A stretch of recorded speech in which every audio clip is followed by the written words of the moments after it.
Aquí una pequeña agenda de cómo vamos a ver los temas por video. No hay mucho para aclarar.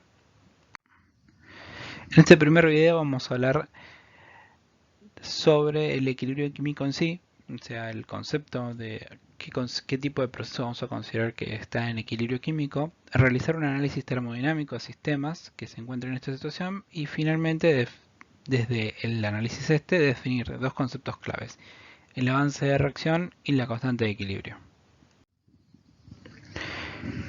Lo primero que vamos a hacer en esta unidad es comprender a qué nos referimos cuando decimos que tenemos un proceso en equilibrio químico. Y para ello vamos a definir qué conceptos componen el equilibrio químico.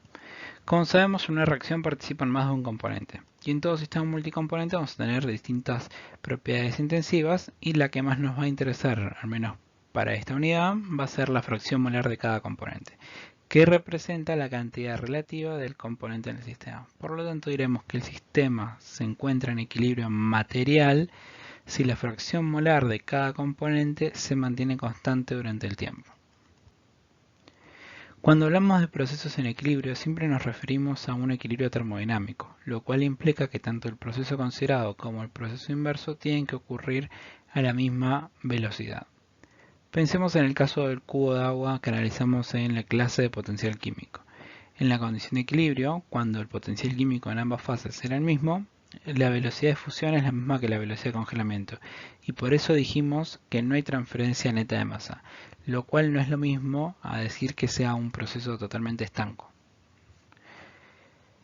Si además el proceso en cuestión involucra una transformación química, es decir, hay un cambio en la identidad de los participantes del sistema multicomponente, el proceso considerado es una reacción química.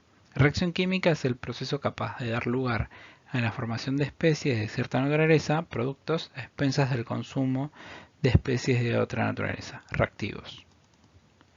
Si consideramos esta reacción química donde el reactivo A da el producto B, diremos que se encuentra en equilibrio químico si la velocidad de conversión de A a B es la misma que la velocidad de conversión de B a A. En este estado de equilibrio químico, la probabilidad de que A de B es la misma que la de que B de A. Además, las microconfiguraciones que corresponden al estado de equilibrio contienen tanto a los productos como a los reactivos. Si conocemos las condiciones del sistema en el estado de equilibrio, temperatura, presión, composición, podemos hacer un análisis termodinámico para conocer el rendimiento posible de producción de una reacción química. Para realizar este análisis estudiaremos, como siempre, la energía libre de Gibbs. Ya sabemos que para un sistema multicomponente y de más de una fase, la ecuación general de Gibbs es esta misma que está presentada en este momento, que representa los cambios en la energía libre de Gibbs ante cambios en temperatura, presión y los moles de cada componente de cada fase. Además, entropía S y B son la entropía y el volumen del sistema y mu y alfa son los potenciales químicos de cada componente en cada fase. Simplificamos este sistema a un sistema de componentes, una sola fase y a T y P constantes. Nos queda que la variación de G solo depende de los potenciales químicos de cada componente y de la variación en la cantidad de moles. Si ahora consideramos la siguiente reacción general de A y B, reactivos, que dan C y D productos, y desarrollamos la ecuación anterior, nos queda la siguiente. Por último, vamos a plantear situaciones iniciales y finales para la energía libre de Gibbs. Partiremos de una situación inicial donde tenemos solo A y B puros, y una situación final donde tendremos los cuatro componentes mezclados en distintas proporciones. Nosotros ya sabemos que para que un proceso cualquiera sea espontáneo, la energía libre de Gibbs tiene que disminuir, lo cual significa que si la reacción se da como está planteada, A y B quedan C y D, la energía del estado final tiene que ser menor que la del estado inicial. A medida que avanza la reacción, la energía libre de Gibbs va disminuyendo, por lo tanto la diferencia va a ir aumentando, hasta llegar a la situación de equilibrio, donde delta G es igual a 0. En situaciones reales, esta condición de equilibrio no puede ser alcanzada, ya que hay muchas variantes que impiden alcanzar el punto exacto del equilibrio. Sin embargo, es un punto de referencia muy valioso, ya que el punto final de la reacción, el rendimiento real de la misma, va a ser un valor intermedio entre la situación inicial y el estado de equilibrio compatible con las condiciones reales de operación. Finalmente, si recordamos que los cambios diferenciales en la energía libre de Gibbs se pueden relacionar con los de entalpía y entropía, por lo tanto, para asegurar que el diferencial de G sea menor a cero, es decir, un proceso espontáneo, implica que el sistema tenderá a minimizar la entalpía y maximizar la entropía, lo cual es un criterio entrópico de estabilidad. Generalmente los sistemas cuando aumentan su entropía son más estables. Tampoco podemos dejar de visto la otra variable que aparece en esta ecuación, que es la temperatura. La misma va a tener un carácter decisivo para determinar la espontaneidad del proceso. En esta unidad temática de la materia nos dedicaremos a estudiar cuál es ese estado final de equilibrio, pero no cuánto tiempo toma llegar a él. Eso lo estudiaremos al final de la materia en cinética química. Ahora vamos a analizar el punto de equilibrio y para eso vamos a introducir el concepto de avance de la reacción que representaremos con la letra griega chi. Consideremos un sistema cerrado en fase gaseosa a P y T constantes donde se da la siguiente reacción general.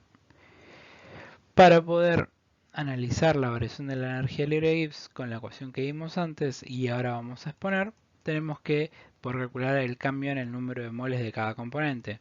Si bien la cantidad de moles de cada participante puede ser independiente, la variación, es decir, los diferencial de n sub i, van a estar relacionados por la estequiometría de la reacción.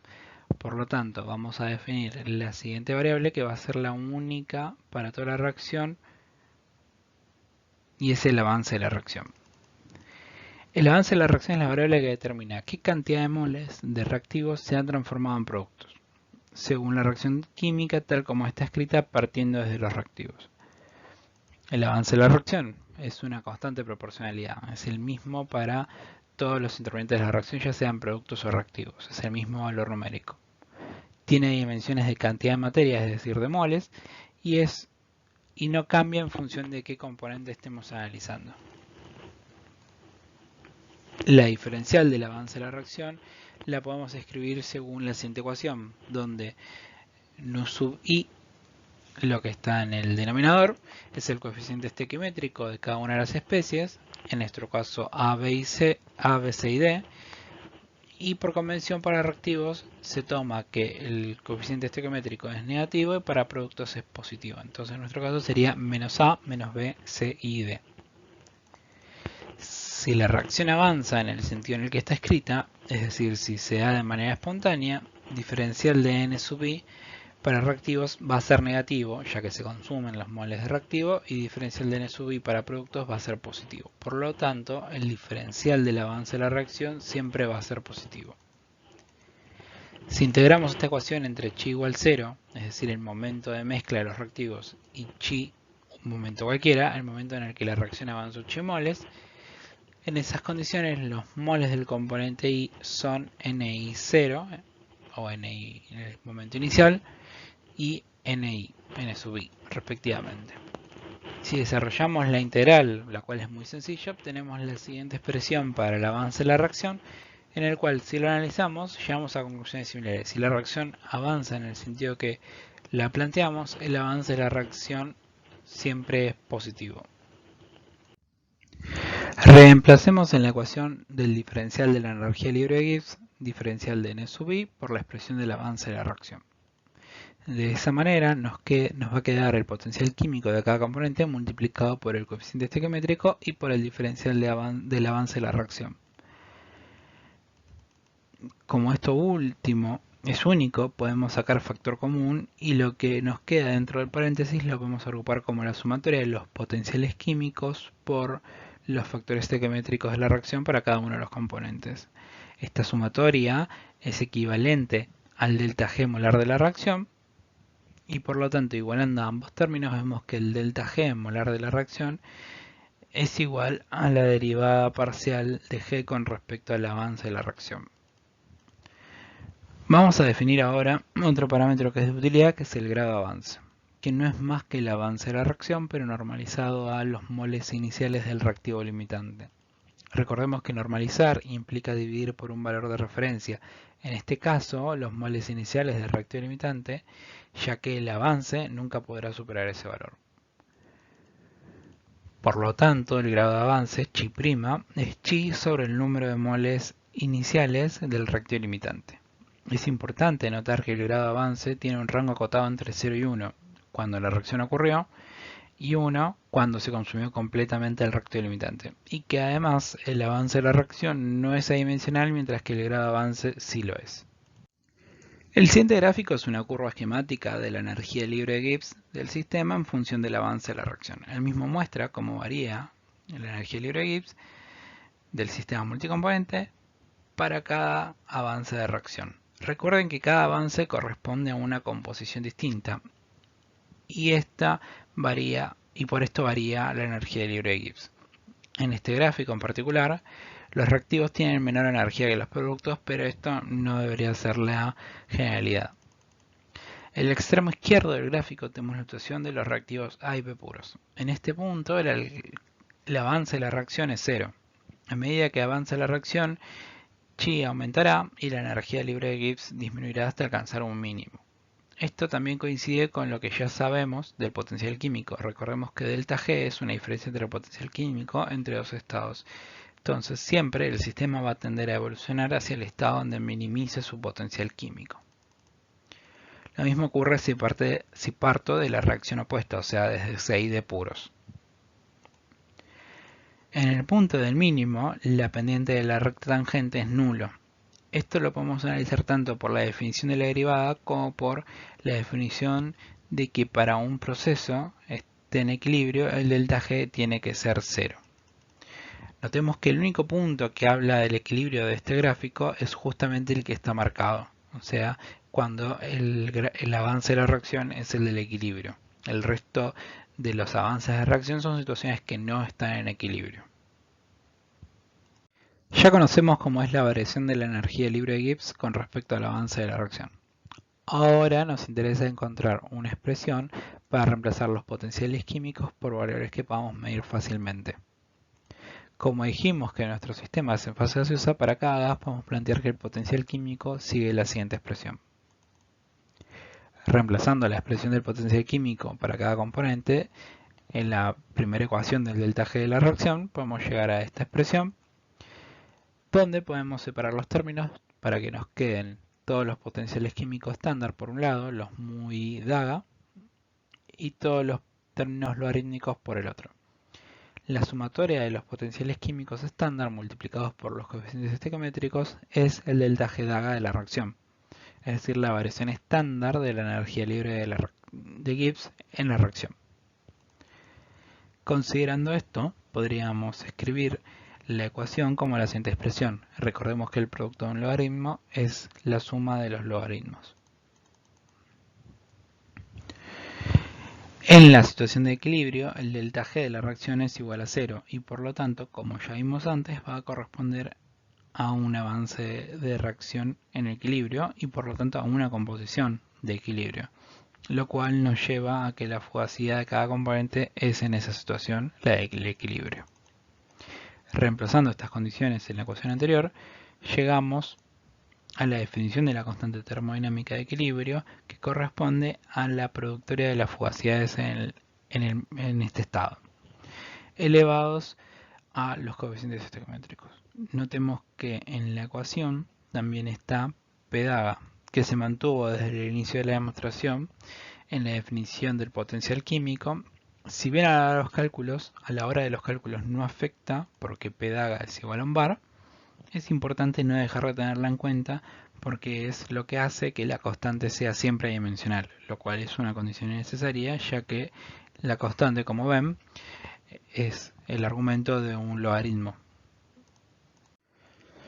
Vamos a analizar lo más posible la constante termodinámica de equilibrio y despejarla de esta manera que la relaciona directamente con el delta G de la reacción. Si bien la planteamos para gases reales, la misma nos sirve también para gases ideales, ya que en esa condición la fugacidad de cada componente es su presión parcial, es decir, el coeficiente de fugacidad es igual a 1. Por lo tanto, la KT nos queda como la productoria de las presiones parciales en equilibrio sobre P DAGA elevado a la nu sub I. KT depende del delta G DAGA de la reacción, que solo depende de la temperatura, no depende de la presión, ya que los potenciales químicos estándar se calculan a presión estándar, o sea, P DAGA. Para calcular el delta G necesitamos datos o de los potenciales químicos de los componentes a esa temperatura o de los delta G de la formación a esa temperatura o de los delta H y delta S dada, que a su vez son la sumatoria de las entalpías o entropías parciales molares estándar de cada componente, es decir, todas variables que dependen solo de la temperatura. Kt es solo válida para la reacción como fue planteada, por lo tanto, si cambia la estequiometría, cambia la constante termodinámica de equilibrio y por lo tanto su valor. Por ejemplo, si tenemos la reacción química del ejemplo que llamaremos 1 y la misma pero con todos sus coeficientes estequiométricos multiplicados por 2, cada una tendrá un valor de Kt distinto. Lo mismo pasa si planteo la ecuación opuesta. La Kt de la reacción en el sentido de reactivos o productos es 1 y no es el mismo en el sentido opuesto, o sea, de productos a reactivos. Por último, notemos que la ecuación relaciona por un lado la constante termodinámica de equilibrio, Kt, que está en función de las composiciones en el momento del equilibrio, y por otro lado la variación de la energía libre de Gibbs estándar cuando todos los componentes están en su concentración estándar. Para gases eso corresponde a presión igual a P dada. Esto se puede relacionar de esta manera solo en la condición de equilibrio donde el delta G de la reacción es 0. Con esto terminamos este video. En la siguiente seguiremos desarrollando distintos casos de la constante de equilibrio y distintos tipos de reacciones que podemos encontrar.